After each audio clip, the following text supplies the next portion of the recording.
അപ്പോൾ ഇവിടെ നമ്മൾ സംസാരിക്കാൻ പോകുന്നത് ഒരു റെസിസ്റ്ററും ഒരു സ്വിച്ചും എങ്ങനെയാണ് ആക്ട് ചെയ്യുമ്പോൾ സർക്യൂട്ടിൽ ആക്ട് ചെയ്യുമ്പോൾ വരുന്ന ഒരു സർക്യൂട്ട് കണ്ടീഷനാണ് പറയാൻ പോകുന്നത്.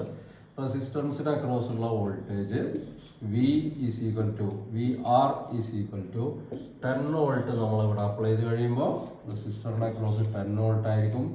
എപ്പോൾ സ്വിച്ച് ഓഫ് ആയിരിക്കുന്ന സമയത്ത്, ആ സമയത്ത് സ്വിച്ച് ഓൺ ആയിരിക്കുന്ന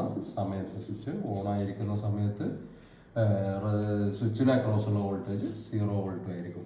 ഇനി ഇവിടുത്തെ വേറൊരു കണ്ടീഷൻ എന്താണ്? V R is equal to 0 volt ആയിരിക്കും വൈൽ സ്വിച്ച് ഈസ് ഓഫ്. അപ്പോൾ സ്വിച്ചിന് അക്രോസ് ഉള്ള വോൾട്ടേജ് 10 വോൾട്ട് ആയിരിക്കും.